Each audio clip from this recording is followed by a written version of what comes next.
बढ़ाने के लिए सबसे पहले काम करें थोड़ी देर। आज इसे सुंदर प्रोग्राम के लिए मैं चाहूंगा MDNY के लिए और आयुष मंत्रालय के लिए सब लोग अच्छे से एक क्लैपिंग करते हैं।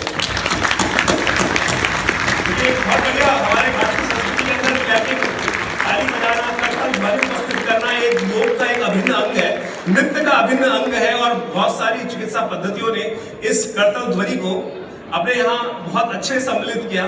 आनंद का प्रतीक है। हमारे यहाँ कीर्तन करते वक्त, कुछ भी करते वक्त, भजन करते वक्त भी कर्तव्य ध्वनि उपस्थित करने की सुंदर परंपरा अनादिकाल से व्यवस्था रही है और बहुत सारी चिकित्सा पद्धतियों ने इसकी बहुत अच्छी श्रृंखला उपस्थित भी करी है। आपके हाथों से एक विद्युत प्रवाह निकलता है, आपके हाथों से एक एनर्जी फ्लो निकलती है। छुई मुई का पेड़ छुआ है कभी आप लोगों ने? आप हाथ जब उसके समक्ष उपस्थित करते हैं तो छुई का मुई का पेड़ जो होता है वो सुबड़ जाता है। क्या आपके हाथ से विद्युत क्या निकला था? अभी तो नहीं है। क्या निकला था आपके हाथ से? क्या जिसकी वजह से वो एकदम श्रिंक कर गया? मंगवा लो भाई। साइंस कहती है there is a flow of animal magnetism. हमारे हाथ से विद्युत प्रवाह निकलता है और रामायण में तुलसीदास जी ने इस बात को लिखा, यहाँ कुंवर बतिया को नाई जे देखी तर्जनी मर जाही। मैं मुद्रा विज्ञान के संबंध में मुझे 5 मिनट मिले हैं, मैं उस संबंध में आपको कुछ अवगत कराने जा रहा हूँ। बहुत बड़ा विज्ञान है, भारतीय संस्कृति के अंतर्गत योग के अंतर्गत आने वाला एक विज्ञान है। योग की सहस्त्रों शाखाएं हैं और उसमें से एक विज्ञान है मुद्रा विज्ञान। मेरे पिता आचार्य श्री केशव देव जी महाराज ने पूरे विश्व में आज से करीब 40 साल पहले इन मुद्राओं को पहुंचाया और हमारी भारतीय संस्कृति में अभी आप कुछ देर पहले गायत्री मंत्र का उच्चारण कर रहे थे।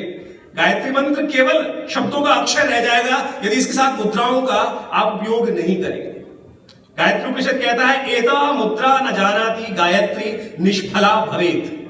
और हम सब लोग नित्य प्रति सुबह शाम तक त्रिकाल संध्या करते वक्त हमारे यहाँ पद्धति थी, आज वो लोप हो गई। गायत्री मंत्र का जप करने से पूर्व 24वां गायत्री मंत्र के उपरांत 8 मुद्राएं करने की, प्रदर्शन करने की शास्त्र में नियम बनाया था। बहुत लंबा टाइम नहीं लगता। आप सब मेरे साथ उन मुद्राओं को करके देख सकते हैं और आपको वास्तविक तौर पर यदि मैं इसका मेडिकल पॉइंट ऑफ व्यू से इंटरप्रिटेशन दूंगा तो आपको समझ में आएगा कि उसका क्या क्या लाभ है। मैं बहुत ज्यादा 5 मिनट का टाइम दिया गया है तो बहुत लंबा उस पर इंटरप्रिटेशन नहीं फंस पाऊंगा। सिर्फ आपको सब चाहूंगा कि आप सब लोग मेरे साथ करें इस प्रकार से।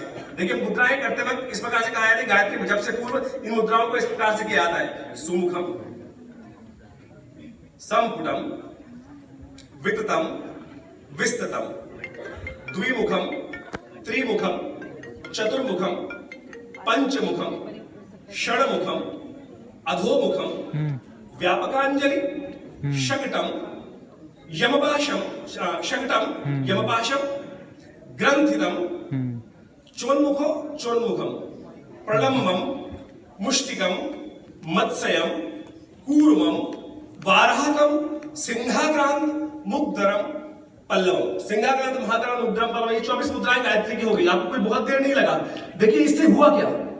चरक संहिता को यदि उठा के देखिए, हमारे सामने डॉक्टर साहब बैठे हैं।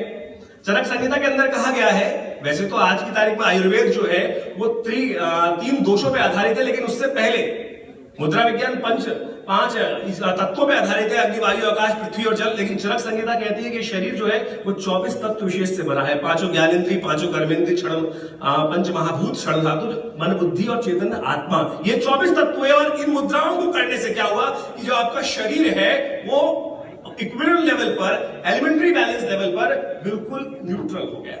और जब आप जाकर आगे साधना करने की बात है, फिर गायत्री के उपरांत 8 मुद्राएं प्रदर्शन करने का और नियम बनाया गया। मैं उसकी मेडिकल पॉइंट ऑफ व्यू से बाद में आता हूं, पहले वो सब करा के दिखाता हूं आपको।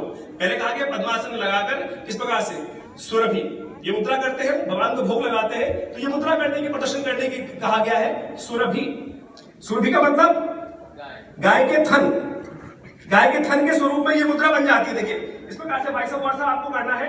जो एक हाथ की मध्यमा को दूसरे हाथ की तर्जनी के साथ जोड़ना है और पीछे वाले उंगलियों में इसी प्रकार से वाइस वर्सा। इतनी जबरदस्त मुद्रा है कि आप खाना खाने जा रहे हैं, भगवान को भोग लगाते हो तो ये मुद्रा प्रदर्शन करने की आज्ञा शास्त्र में बताई गई है। ये सुरभि।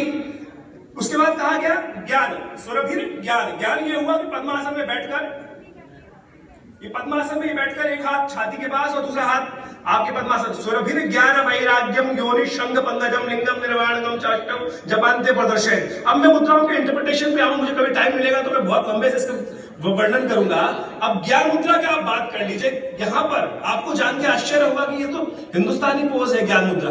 ये सारी मुद्राएं जो है चर्च के अंदर, रोम के अंदर जीसस क्राइस्ट का एक स्टैचू इस ज्ञान मुद्रा के अंदर है। आपको जान के आश्चर्य होगा, पत्थर की मूर्ति है, तोड़ी नहीं जा सकती।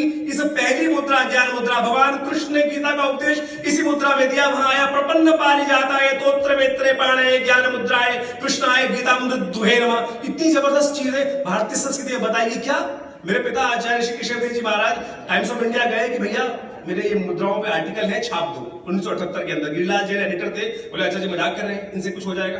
बोले अगर आपको कोई बीमारी है तो बताइएगा, अगर मैंने कुछ शोध किया है और ठीक हो जाए तो बताइएगा। बोले नींद नहीं आती। अच्छा से कहा ज्ञान मुद्रा का अभ्यास करो, पहली उंगली अंगूठे के साथ, मन शांत। नींद कब आएगी? जब आपका मन शांत हो जाएगा। मन शांत करने का सबसे बढ़िया कोई स्विच हो सकता है ना, तो ये ज्ञान। नहीं आवश्यकता, पहली उंगली अंगूठे के साथ लगाइए और देखिएगा जब आपको कोई बच्चों को याद नहीं हो रही कोई चीज, थोड़ी देर पद्मासन में लगाकर इस ज्ञान मुद्रा के ऊपर यदि अभ्यास करना शुरू करेंगे तो देखिएगा चमत्कार उपस्थित होगा बहुत अद्भुत प्रकार से। आपने रामायण की कथा सुनी है? रामायण में हनुमान जी को एक बार, मतलब हमारी कथाओं से उन सूत्रों को निकालना है आपको। रामायण में एक बार कथा आती है, मैं आपके समक्ष उस छोटे से कथा को उद्धृत कर दूं, 2 मिनट फालतू भी ले लूंगा, कोई दिक्कत नहीं। उसके बाद आप हमको सबको नृत्य भी करना है। वहां पर कथा आती है कि हनुमान जी एक बार बहुत ज्यादा भगवान के पास रहते थे, और भगवान के पास रहते थे तो भरत जी को बड़ी ईर्ष्या हुई कि भाई ये तो सबकी जगह रहते हैं, हम लोग को घुसने नहीं देते आगे। तो सीता जी के समक्ष ये बात की गई, तो सीता जी ने कहा कि आज से लक्ष्मण जी की हनुमान जी की एंट्री बंद, बाहर रखिए हनुमान जी को, आज सेवा जो है बाकी सब करेंगे, हनुमान जी बाहर नहीं रहेंगे। हनुमान जी दिखाई नहीं दिए राम जी को, तो कहा जाता है राम जी कहाँ गए? तो बोले भगवान भगवती ने आज मुझे बाहर रखा है आज सेवा से। तो बोले ठीक है, अब कहीं उनको मिला तो काम चलेगा नहीं, उनको लेके आओ। तो बोले क्या काम देंगे? बोले भगवान को जब जमाई आएगी तो चुटकी जो बजाए भगवान का, उनका काम है चुटकी। कहा जाता है कि जब उनको साइड कर दिया गया तो भगवान की जब जमाई आई तो मुंह खुला रह गया, क्योंकि हनुमान जी वहां उपस्थित नहीं थे। तो हनुमान जी ने आके चुटकी बजाई। ये चुटकी जो है ना, ये बहुत चमत्कारी चीज है। आपको आलस से आता है, हम सब लोग बैठे हुए कुछ देर पहले जमाई ले रहे थे। ये चुटकी बजाने की थोड़ी देर आप आदत डाल लोगे तो आपकी जो जमाई आते हुए जो आपका जो बेसिकली श्वास प्रश्वास है वीक हो गया। जमाई आने का मुख्य कारण यह है कि आपका रेस्पिरेशन प्रोसेस स्लो हो गया है। सबसे पहला काम हमको क्या करना है, अपने रेस्पिरेशन प्रोसेस को लॉन्ग और डीप एब्डोमिनल ब्रीथ वाला करना है। जितना लंबा जीना चाहते हो छोटे सांस मत रखो। जमाई आती है तो समझ लो कि आपकी आयु छोटी होती चली जा रही है, इसलिए श्वास को लंबा रखने का प्रयास करें, योग को अपनाने का प्रयास करें। और इतनी जबरदस्त मुद्राएं हैं जिनका आप लाभ ले सकते हैं। कुछ दिन पूर्व हमारे आश्रम पे, हमारा हॉस्पिटल है, मेरे पास पेशेंट्स आते हैं, हम लोग सेंट्रल जोन के पैनल पे भी है, बहुत अजीब अजीब पेशेंट्स आते हैं और उनपे हम ये मुद्राओं का अभ्यास कराते हैं। बिल्कुल पता चलता है ये संजीवनी मुद्रा मेरे पिता की अपनी खोज है आचार्य केशवदेव जी महाराज की। पहली उंगली अंगूठे के बेस पे लगाकर बीच की दोनों उंगलियों को अंगूठे के अग्रभाग से जोड़ देने से ये अपान वायु मुद्रा बनी। कहीं शास्त्र में विद्यमान नहीं है। 1970s में उन्होंने ये मुद्रा हेल्पिंग एंड कार्डियक्स के नाम से पब्लिश करी और बहुत जबरदस्त, विद इन 3 seconds दिस मुद्रा is capable of giving the first aid to the patient. और यदि लंबे टाइम तक अभ्यास करेंगे तो आपके हार्ट को साउंड कर देगी। इसके अंदर 2 मुद्राएं हैं, एक वायु मुद्रा और एक अपान मुद्रा। अपान का कार्य है कि आपके शरीर से जो वायु अधोवायु बनती है, पेट की वायु बनती है, जब वो निष्कासित ना हो तो आपके डायफ्राम को